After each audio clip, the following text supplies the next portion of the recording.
talks about classifications of soil bearing capacities, and this is basically for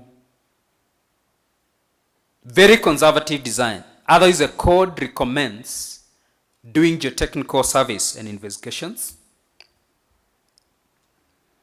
Chairman, table 22 talks about air exchange rate per hour, and this is very important for mechanical engineers. In the tables, you'll also provide sanitation, you find sanitation solutions recommended, including MBR, MBBR, SBR, and others, conservancy tanks, septic tanks, where appropriate. Table 55 talks about fire resistance of floors, beams, columns, curtain walls. And this becomes important because Kenya, having adopted Eurocodes in 2012, the Eurocodes, EC1, and I've seen my colleague trainers in Eurocodes here, Modhomi and Dr. Kabubo, refers to national building regulations in terms of fire. Now, if we adopted Eurocodes in 2012,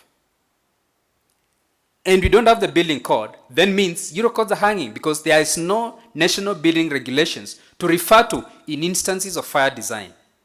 And so it becomes a question of chicken and egg, that we need the code to be in place for the code that we adopted through Standards Act, CAP 496 in 2012, to be fully operational.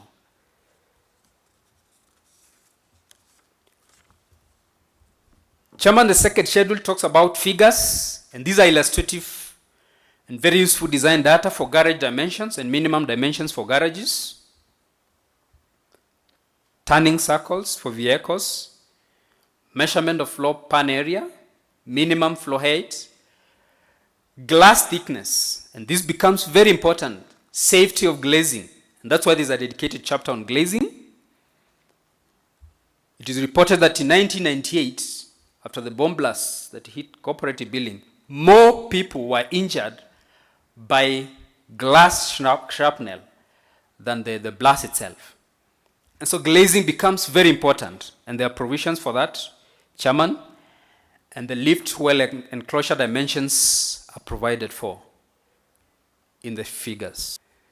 This brings me to the close of the presentation, but I would urge you to interact with the code. It's about 343 pages, very important for all of us, and it's my hope that we will be able to have a fruitful engagement in the plenary session later on. Thank you very much, Chairman.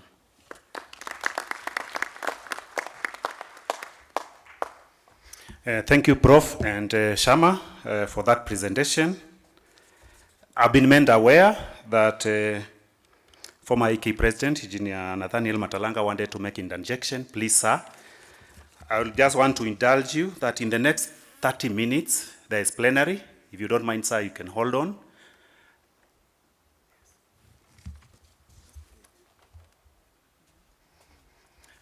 Please, engineer, just hold on. In the next 30 minutes, we are going for plenary. So at this juncture as well, I want to indulge you guys that we go to the next two presentations quickly so that we can go for the plenary, then we'll break for lunch.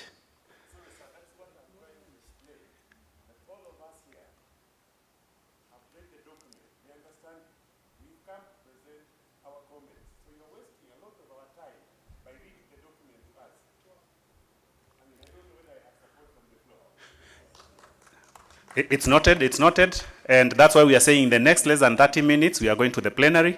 So at this juncture, we want to welcome the team that is presenting the hazard maps, which will be led by Enoch, Kipsemba, and Ruth. Please, Enoch.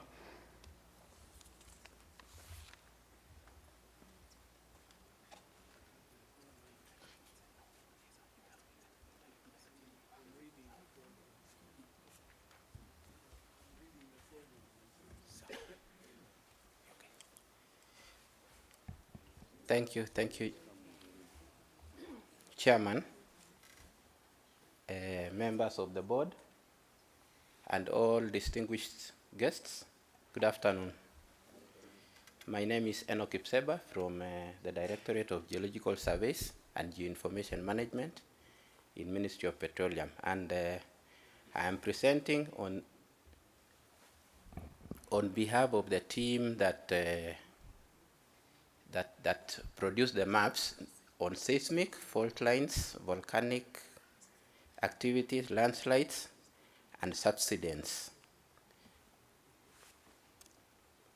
So to start with, the outline, the participating team, there is the objectives, and the outputs. I'll present the maps as the outputs. The team members, I will not read the full list because I have very limited time. But you can see from the list that so many institutions were involved with different expertise. Here you can see the institutions. We had National Construction Authority, Ministry of Petroleum and Mining, Ministry of Transport, Infrastructure, Housing, Urban Development and Public Works, Ministry of Environment and Forestry, University of Nairobi, Geothermal Development Company, Directorate of Resource Surveys and Remote Sensing, Dedan Kimathi University of Technology, Jomo Kenyatta University of Agriculture and Technology, Kenya Bureau of Standards, and Kenya Electricity Generating Company. And we also had World Bank, which provided technical expertise and advice. You will find that in those bodies, there are regulatory bodies, there are scholars and researchers, there are also the users of the documents, and there is the standards body, Kenya Bureau of Standards. The overall objective of this assignment was to prepare seismic, landslides, subsidence, volcanicity integration into the draft National Building Code 2020. The generated outputs, we had a total of 12 maps. There was a summary report and a detailed report. I will start with the seismicity maps. The first map is about macro seismicity map of Kenya, which shows earthquakes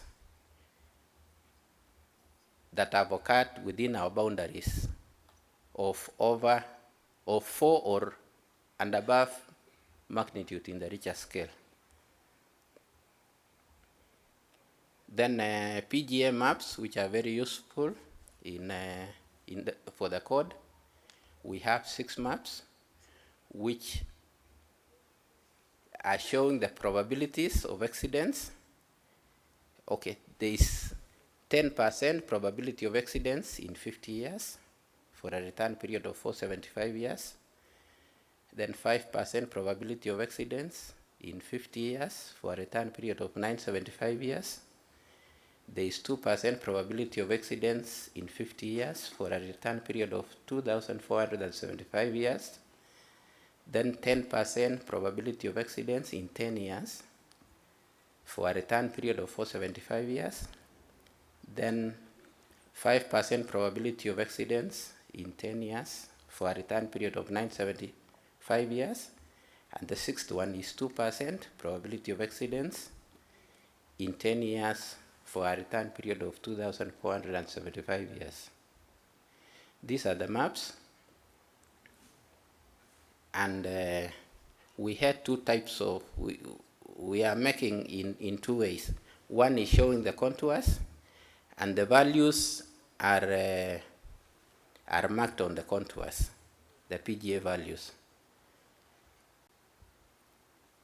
Those are the maps. Then we have the colored maps, which are showing on the red are the high PGA values, and up to the gray area, which is showing the low PGA values. Then the next map is Volcanicity Susceptibility Map. Remember, we have 2 types of volcanoes. We have point eruptions, which affect vast areas, and we have fissure eruptions, which normally occur along active fault lines or along linear structures, and the effect is not so much widespread because in those ones they are they are lava flows.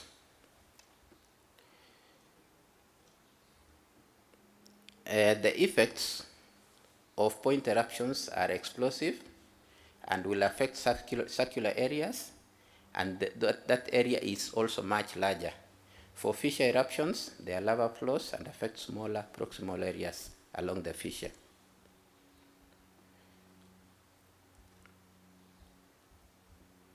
Next, we have landslide susceptibility maps. In this case, we had considered several models, and we finally applied the weight of evidence model because it's evidence-based with other factors which favored the use of that model. In the landslide susceptibility map, we have 3 classes: high-risk areas, medium-risk areas, and low-risk areas. Next is Subsidence Susceptibility Map.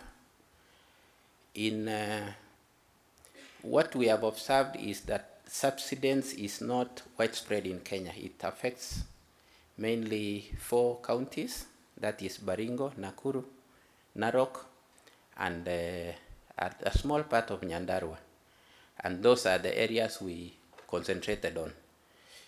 And in this case, we produced a map with low risk